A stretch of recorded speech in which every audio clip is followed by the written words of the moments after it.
You know, when you experience something on your own that is really good, you want to share that with someone.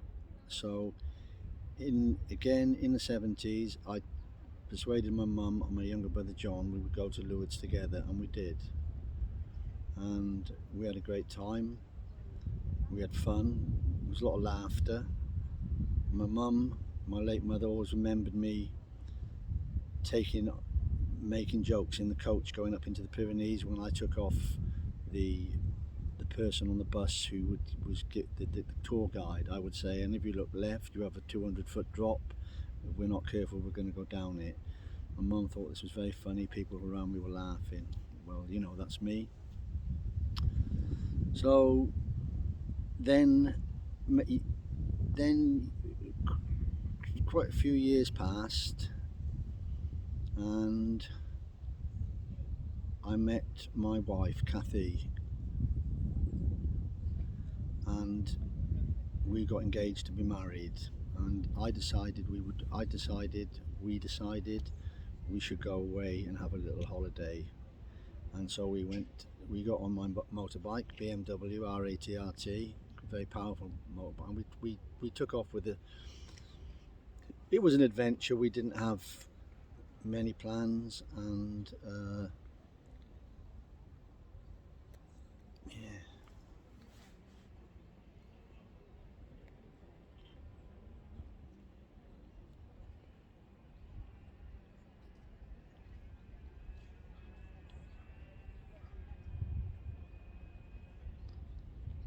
Sorry, someone was just passing. We didn't have many plans. We had a rough map of France. We went down to Lourdes on my bike. We just took off. We put a tent. We had a tent, panniers, and off we went. And we stayed in. We stayed in just outside Paris the first night, and then we went travel down all the way down the northeast coast of France, and we stopped. We camped in Bordeaux, just near Bordeaux, and made our way on to Spain, where we camped in Spain. Met a German guy whose friend's bike had broken down, and he befriended us, and we befriended him, and we did a little bit of touring together. But in Spain there was a bit of a disaster, a bit of a floods and rain, heavy rain. So we decided to go over. I said to Kathy, we'll go to Lourdes, because I know we weren't far, so we crossed over the Spanish border and went to Lourdes, where we camped and went up into the Pyrenees. We went pony trekking in the Pyrenees, and we had a great time. And that was in September 1983, and we set our wedding date in Lourdes, so it has a special meaning for me.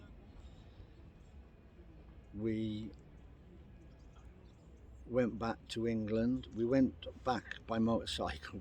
We were stressed a bit because we had a long journey, so we got up in the middle of the night about 3 o'clock in the morning and got on the motorbike, put the tent on there, and by about 5, 6 o'clock, tiredness set in, and we had to stop because I was worried about Kathy. It felt like she was jerking on the back, like she was falling off. So we went into a cafeteria and had a bowl, and I was tired as well. There was owls flying across in front of the motorbike. It was dark. It was very early morning, 5 a.m.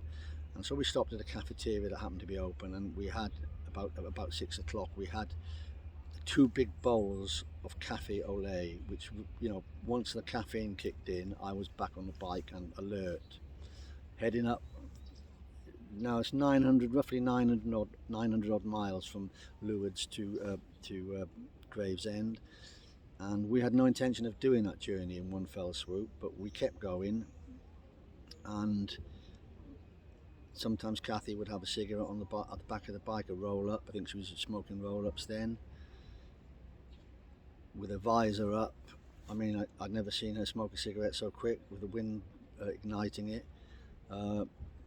Then we got just to the outskirts of Paris, and we were going to camp, but it started to rain, and we just couldn't be asked setting up the tent in the rain, so we kept going. And we saw a sign for Bois de Boulogne, and we thought, oh, Boulogne, we're not far. So we, you know, we thought, you know, because the map wasn't good, we got on and we headed this. We followed the signs for Bois de Boulogne, and Bois de Boulogne was not Boulogne, the seaport. It was the wood of Boulogne in Paris, and so we ended up in the wrong place. So we kept going. We got back on track and kept going and going and going. And travel, and but just before when we hit Paris, again I had to get off the bike and sit and take some deep breaths. It was a bit dangerous what we did, travelling all that way.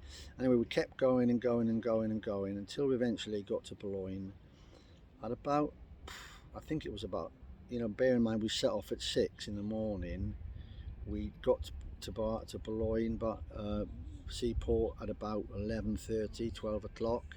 And as we're going, as I was motorcycling towards the boat, there was guys on walkie-talkies. There's a whole of boat. We got one more passenger. And as I drove up the ramp on my motorbike, we just got on the ferry back to England. We were both exhausted, really, really exhausted. Get across to Folkestone, and still we had a long journey up to Gravesend, and got back at about 3 a.m. on the following day. So that was that journey. It was a lovely time, and me and Kathy were in love and excited about getting married, which we did on December the 10th, 1983, 3 months after going to Lourdes. So that was it with Lourdes for quite a few years. Well,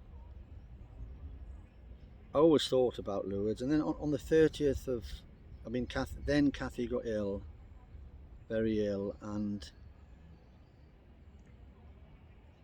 she passed away on the 30th of March 2013.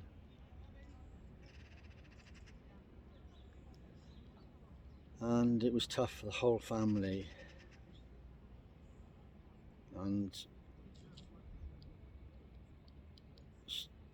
I'm not going to talk too much about that, but what I will say is that the following year I decided to go to Lourdes, to be close to Kathy, to go back to the place where we got engaged. So off I went, and it did help me.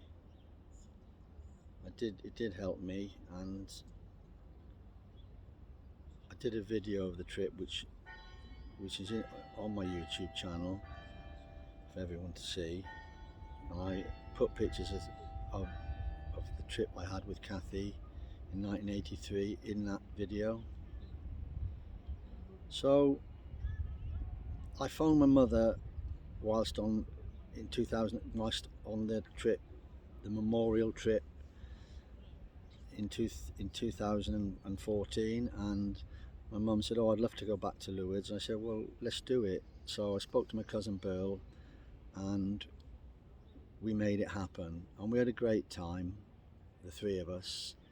We went all round, and, you know, chatting and talking. Probably not an over pious trip or religious trip, because we did have a drink, and we did have a drink each evening in our hotel room. We all piled into the one room, and we had a drink and a laugh and a joke. And Burl and my mum, my cousin Burl, who came with us, they would talk through the night, and my mum thoroughly enjoyed that trip.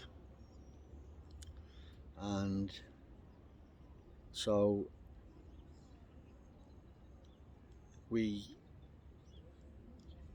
following on from that, I decided that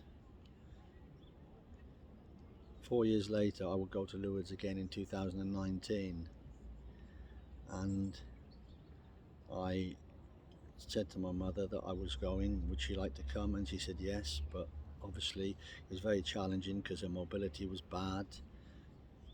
She was 90 and she was in a wheelchair, but I said no, we'll go. So we got special assistance at the airport, and, well, you know, took her to Lourdes, and we had a great time. And you know, we had a little drink and a laugh and a joke, and as well as doing a little bit of religious, uh,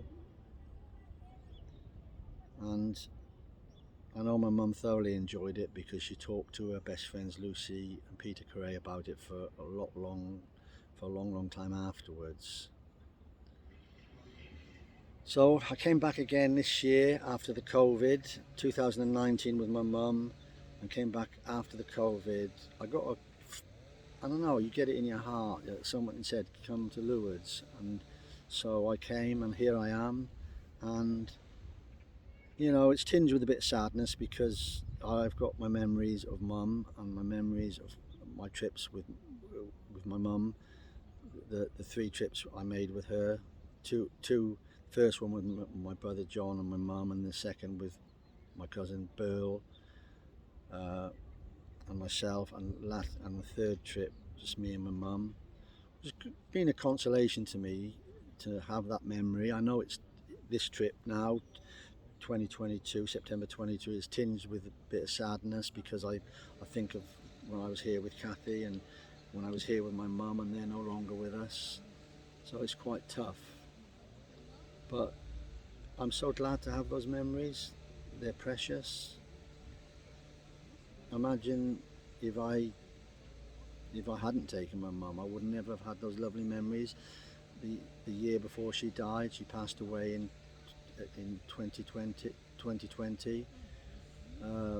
So I just thought I'd do this little blog for you. And behind me here, I didn't want to be too near the grotto because I don't want people listening to what I'm going to say or staring at me, because it would. There was hundreds of people behind me because the grotto where Our Lady appeared to St Bernadette is behind me. And it's a beautiful place, and I would say to family and friends, you know, you should come here and experience it for yourself. And I think that's all I'm going to say now. I hope this story, you know, has been of interest to you. And, you know, this is my faith. I'm not perfect. I'm a sinner. I've made mistakes. But God is forgiving and merciful. And He loves each and every one of us. And that's how I'm going to end this blog.